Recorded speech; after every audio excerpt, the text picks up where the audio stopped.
نحمده ونصلي على رسوله الكريم أما بعد فأعوذ بالله من الشيطان الرجيم بسم الله الرحمن الرحيم رب اشرح لي صدري ويسر لي أمري واحلل عقدة من لساني يفقهوا قولي۔ سورۃ الرحمن، رکوع نمبر 3 شروع ہو رہا ہے، آیت نمبر 46 فرمایا وَلِمَنْ خَافَ مَقَامَ رَبِّهِ جَنَّتَانِ، اور ہر اس شخص کے لیے جو اپنے رب کے حضور پیش ہونے کا خوف رکھتا ہو 2 باغ ہیں۔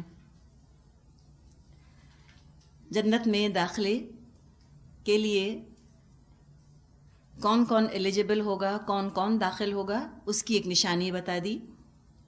وہ شخص جنت میں داخل ہوگا جس کے دل میں اللہ کے آگے کھڑے ہو کر حساب دینے کا خوف ہو۔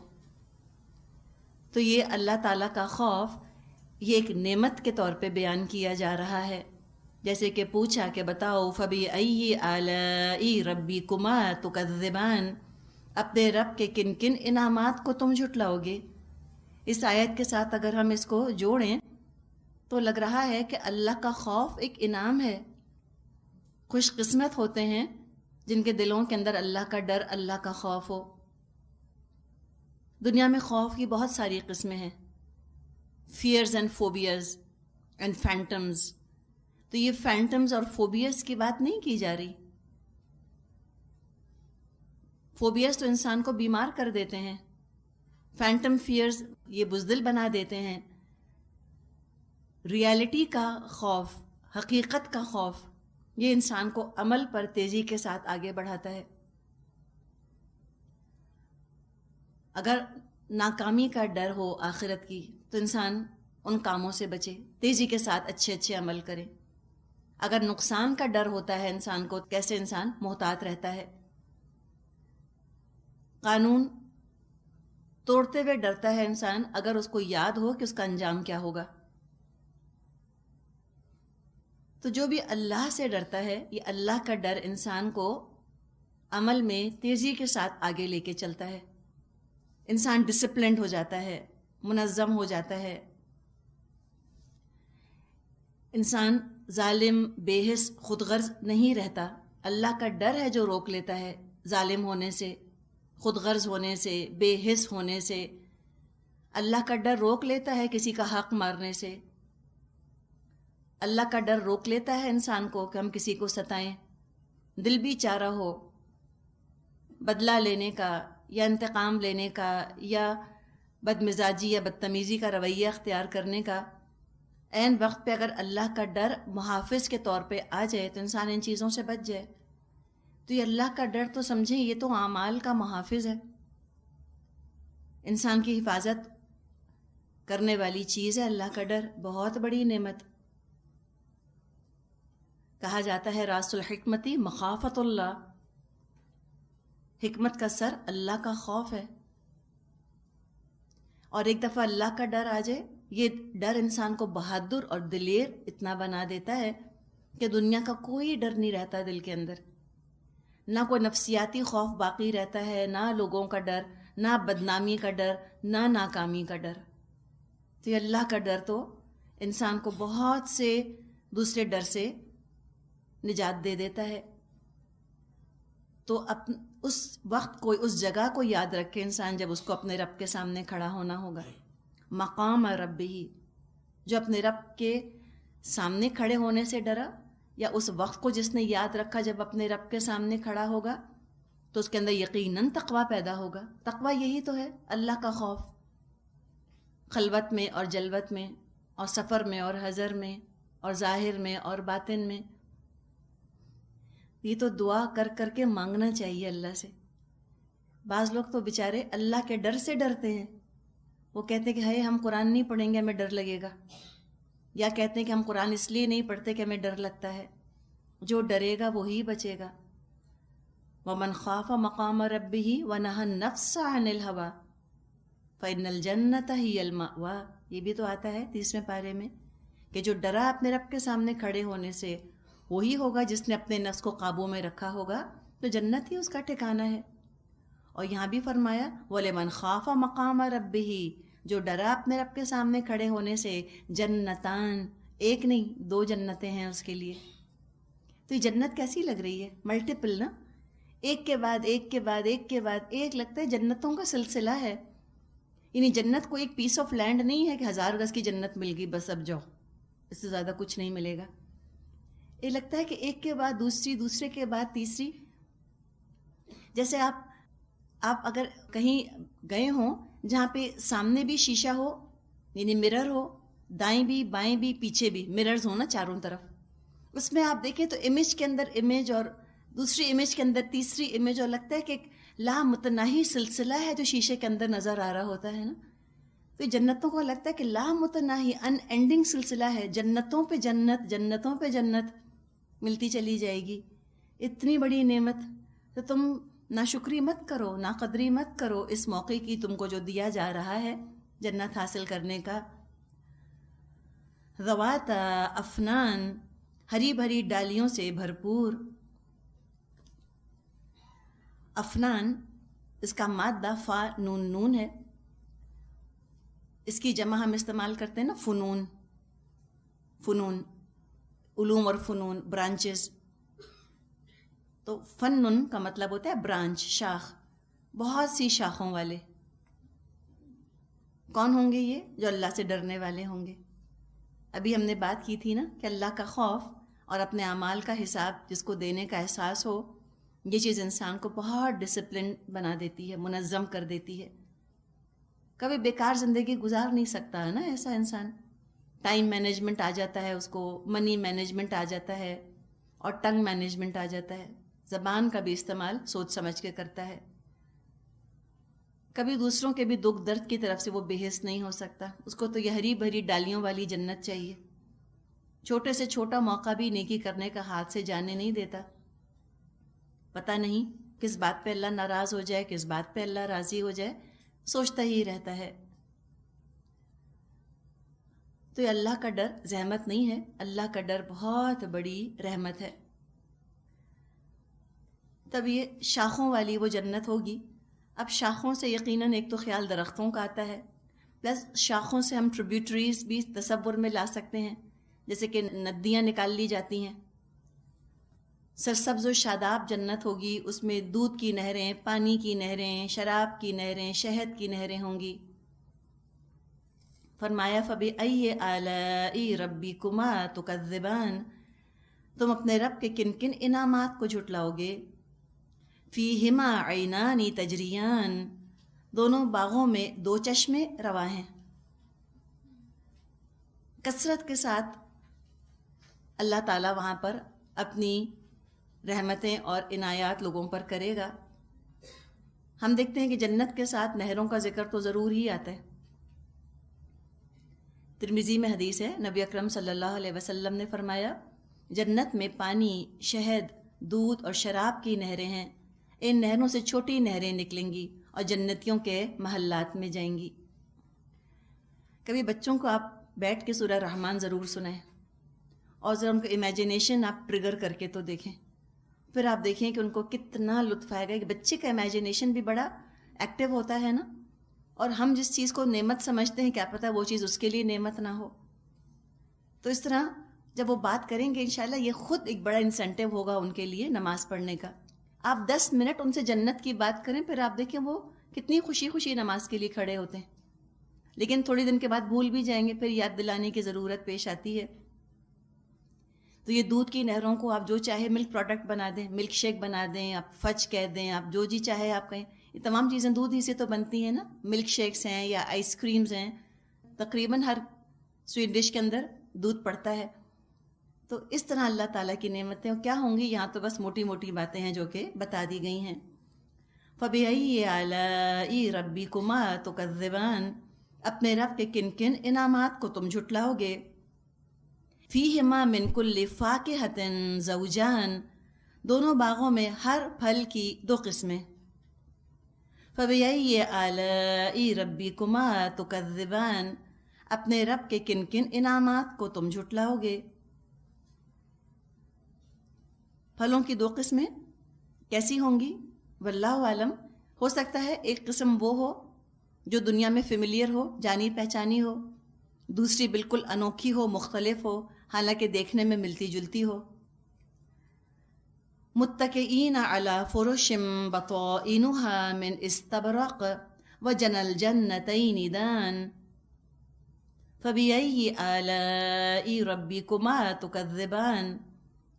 جنتی لوگ ایسے فرشوں پر تکیہ لگا کر بیٹھیں گے جن کے استر دبیز ریشم کے ہوں گے، اور باغوں کی ڈالیاں پھلوں سے جھکی پڑ رہی ہوں گی۔ اپنے رب کے کن کن انعامات کو تم جھٹلاؤ گے۔ بطائن بطن کی جمع ہے، کسی بھی چیز کا اندرونی حصہ، جیسے رضائی وغیرہ کے اندر استر لگایا جاتا ہے نا، لائننگ جس کو ہم کہتے ہیں، تو لائننگ تو عام طور پہ کم تر درجے کی ہوتی ہے، اور اوپر جو کپڑا ہوتا ہے وہ زیادہ اعلیٰ درجے کا ہوتا ہے۔ تو جس چیز کا استر استبرق کا ہو، اس کا اوپر کا کپڑا کیسا ہوگا، کیسا سلک ہوگا، کیسا ریشم ہوگا، وہ کیسا سیٹن ہوگا، اس کا تو ذکر بھی نہیں کیا گیا۔ اور پھلوں کا ذکر کیا گیا، کیسے بیٹھے ہوں گے وہ اپنے اپنے فرشوں کے اوپر، اپنے اپنے بستروں پر، ایسے نرم نرم خوبصورت بستر ہوں گے، اور وہاں بیٹھ کر کیا کریں گے؟ ترجمہ نہیں یاد کریں گے، بلکہ وہاں بیٹھ کے کھائیں گے اور پئیں گے، اور اس کے لیے بھی کوئی زحمت مشقت نہیں کہ آپ آواز دے رہے ہیں کام والی کو، بھائی پھل لے آؤ، پھل لے آؤ، وہ آئی نہیں چکتے کسی طرح سے نہیں۔ جنل جنتین دان، باغوں کی ڈالیاں پھلوں سے جھکی پڑ رہی ہوں گی، ود ان ریچ، ہاتھ بڑھائیں اور لے لیں۔ یعنی ایسا لگتا ہے نا جیسے کہ ریسیڈینشیل گارڈنز ہیں، ہمارے یہاں تو بیڈ روم الگ ہوتا ہے اور لان الگ ہوتا ہے۔ اگر لان سے فائدہ اٹھانا ہے، لطف اندوز ہونا ہے، تو بیڈ روم سے نکل کر باہر جانا ہوگا، چلنے کی زحمت اٹھانی پڑے گی، کھڑا ہونا پڑے گا، بڑی مشقت ہے اس کے اندر۔ وہاں یہ بھی نہیں ہوگا، باغ کے اندر ہی بستر لگے ہوئے ہوں گے آپ کے، پڑی رہیں اس کے اوپر، مزے کریں۔ اور جب دل چاہا ہاتھ بڑھایا، پھل توڑا اور کھا لیا۔ جنا کا جو لفظ آیا ہے، جنن کہتے ہیں اترنے والے پھل کو، جو پھل فریش توڑا جاتا ہے درخت کے اوپر سے۔ جیم نون یا مادہ ہے، جنا یجنی کا مطلب ہوتا ہے درخت سے پھل اتارنا۔ دیکھیے جو درخت سے پھل توڑ کر کھایا جاتا ہے نا، اس کا الگ ہی مزہ ہوتا ہے، ایسا فریش ہوتا ہے، ایسی خوشبو ہوتی ہے، اور اس کا بڑا پلیجر ہوتا ہے آپ خود توڑ کر کھائیں۔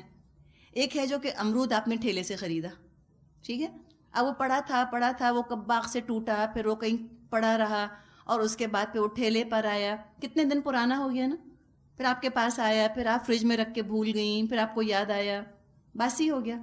کوئی چیز باسی نہیں، ہر چیز تازی، ہر چیز فریش، بالکل وہیں سے توڑیں گے اور وہیں کھائیں گے۔ بعض دفعہ پھل کولڈ سٹوریج کے آ جاتے ہیں، اتنی کوفت ہوتی ہے ان کو دیکھ کر، اندر سے گلے ہوئے، ہم کہتے ہیں لو بس اب تو کولڈ سٹوریج کے مالٹے آنے لگ گئے، کولڈ سٹوریج کے آم آنے لگ گئے۔ نہیں، بالکل تازہ ہوں گے۔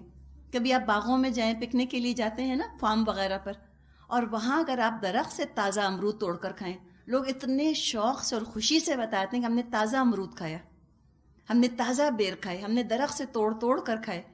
اس کا لطف ہی کچھ اور ہوتا ہے، اور اس کے لیے کہیں یہ نہیں اوپر چڑھنا پڑے درخت کے اوپر، آپ کو ڈالیاں خود جھک رہی ہوں گی۔ کتنی خوبصورت باتیں ہیں نا۔ اور اگر ایمان سے ریلیٹ کریں آپ ان کو، تو دل چاہتا ہے کہ ہمارا ایمان ایسا ہو جائے کہ ہم جنت میں جا سکیں۔ ایمان کو بھی تازہ رکھنے کی ضرورت ہوتی ہے، ایمان بھی واقعی باسی ہونے لگتا ہے۔ اگر سٹیگننٹ رکھیں گے نا ایمان کو، تو آپ کو لگے گا تھوڑے دن کے بعد طبیعت کے اندر نا بیزاری آ رہی ہے۔ بعض دفعہ ایمان بھی انسان کو بور کرنے لگتا ہے اگر باسی ہو جائے تو، جیسے باسی پھل مزے کا نہیں لگتا نا، ایسا باسی ایمان بھی مزے کا نہیں لگتا۔ تو اس ایمان کو بھی تر و تازہ رکھنا بڑا ضروری ہے، اس کو فریش رکھنا بہت ضروری ہے۔ اور علم حاصل کرے انسان، نئی نئی چیزوں کے اندر لگے، نئے نئے اپنے لیے راستے تلاش کرے، جہاد کے نئے نئے ہدف اپنے لیے مقرر کرے، اپنی کوششوں کا زاویہ، اپنی کوششوں کا رخ ادھر ادھر کرتا رہے، تو اس میں کیا ہوتا ہے، ایک فریشنس رہتی ہے نا۔ اور جو درخت کی ڈالیاں جھکی بھی ہوں گی، یہ تو مومن کی شان ہوتی ہے، عاجزی ہوتی ہے مومن کے اندر، اکڑ نہیں ہوتی، تکبر نہیں ہوتا، لوگوں سے دور نہیں ہوتا اکڑا ہوا بالکل، کہ ڈونٹ ٹچ می ایٹیٹیوڈ نہیں ہوتا، کہ بات مت کرنا مجھ سے، میں بہت بڑا عالم ہوں۔ کچھ لوگوں کے اوپر یہ بورڈ لگا ہوا ہوتا ہے، بات نہیں کرنا مجھ سے، کیپ کوائٹ، یہ ان کا انداز ہوتا ہے کہ اتنا خوف آتا ہے ان کو دیکھ کے کہ انسان بیٹھ نہیں سکتا ان کے پاس، بات نہیں کر سکتا. مومن ایسا نہیں، مومن لوگوں سے قریب رہتا ہے، جھکا ہوا ہوتا ہے، ود ان ریچ ہوتا ہے.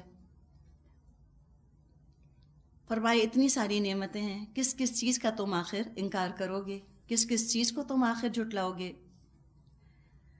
فیہن قاصرات الطرف لم یطمثہن انس قبلہم ولا جان.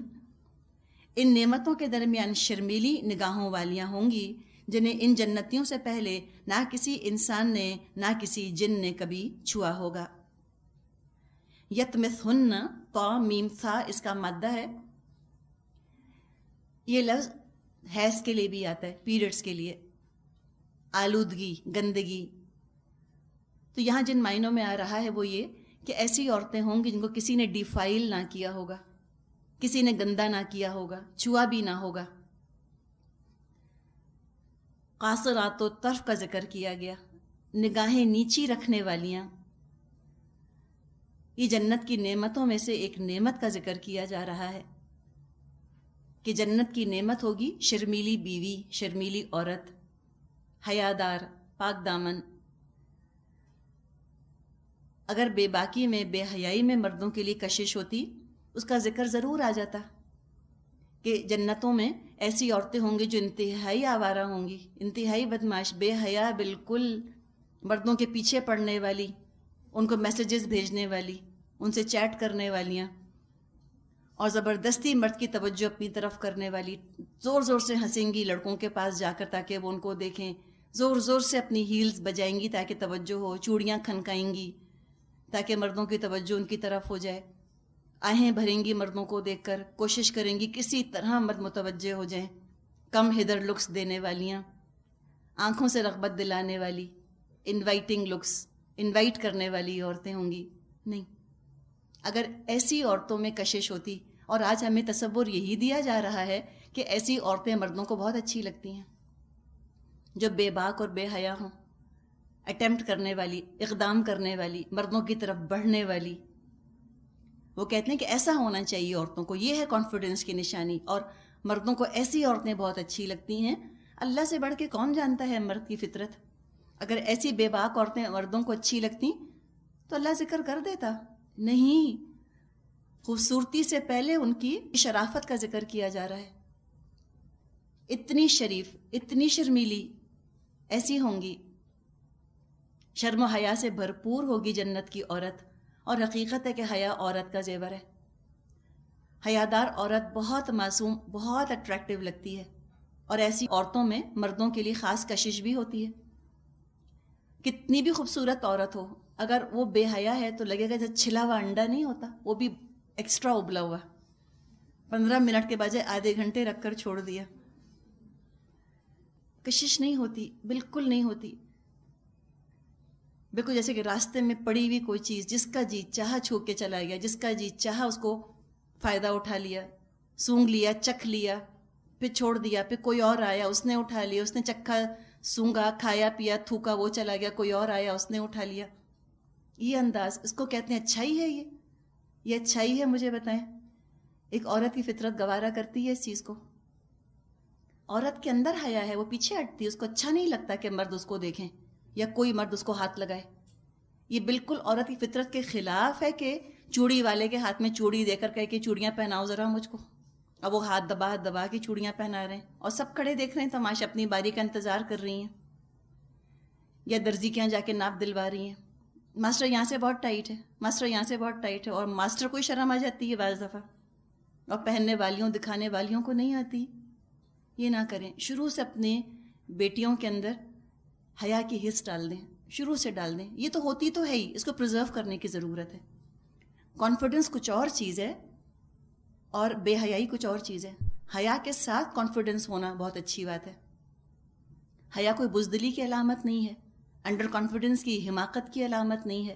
حیا بہت بڑی خوبی ہے. اور یہ دیکھیں، یہ حیا کیوں اٹریکٹ کرتی ہے مردوں کو؟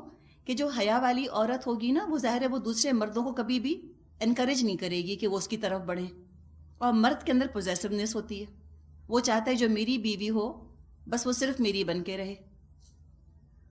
تو حیا والی عورت میں وفاداری بھی زیادہ ہوتی ہے. کوئی تعلق وفاداری کے بغیر، لائلٹی کے بغیر خوشگوار نہیں ہو سکتا. تو فرمایا کہ کیا وہ خوبصورت عورتیں، کیا حیادار عورتیں ہوں گی. فرمایا فَبِأَيِّ آلَاءِ رَبِّكُمَا تُكَذِّبَانِ، اپنے رب کے کن کن انعامات کو تم جھٹلاؤ گے. یہ کب ملے گی ایسی خوبصورت، ایسی حیا والی عورت؟ اتنی محنت، اتنی مشقت کے بعد.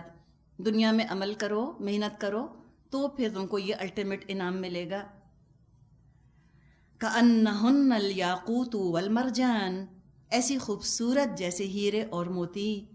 فبأي آلاء ربكما تكذبان، اپنے رب کے کن کن انعامات کو تم جھٹلاؤ گے.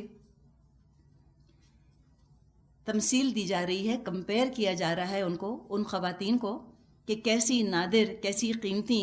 کیا سمجھو گے تم وہ کیسی ہیں؟ بس سمجھو کہ ہیرے موتیوں کی مانند ہیں. ایسی حفاظت سے رکھی گئی. آج کل کی طرح نہیں کہ ہر ٹھیلے اور ہر پان والے کی زینت، کہ چنے بھی خریدیں تو عورت کی تصویر میں لپٹے ہوئے ملیں گے. ایسی عورت نہیں. جب عورت خود ڈسپلے پر آ گئی، عورت کی ضروریات کی چیزیں بھی بالکل کھلم کھلا بازاروں میں سجی ہوتی ہیں. بعض دفعہ بازاروں سے گزرنا مشکل ہوتا ہے اپنے محرم مردوں کے ساتھ بھی. نظر اٹھا کے دیکھ نہیں سکتا جس طرح انہوں نے چیزیں سجائی ہوئی ہوتی ہیں. تو جب عورت میں سے حیا جاتی ہے تو مرد بھی سمجھنے لگتے ہیں کوئی چیز کی ڈھانکنے چھپانے کی ضرورت نہیں. کھلم کھلا وہ بھی اس کے تذکرے کرتے ہیں اور اس کی چیزوں کے بارے میں بات کرتے ہیں. تو یاقوت اور مرجان سے ان کو تشبیہ دی جا رہی ہے کہ ایسی ہوں گی اتنی خوبصورت. هل جزاء الاحسان الا الاحسان، نیکی کا بدلہ نیکی کے سوا اور کیا ہو سکتا ہے. فَبِأَيِّ آلَاءِ رَبِّكُمَا تُكَذِّبَانِ، پھر اے جن و انس اپنے رب کے کن کن اوصاف حمیدہ کا تم انکار کرو گے. اللہ تعالیٰ کسی کے احسان کو ضائع کرنے والا نہیں. احسان کا بدلہ احسان سے دیا جائے گا.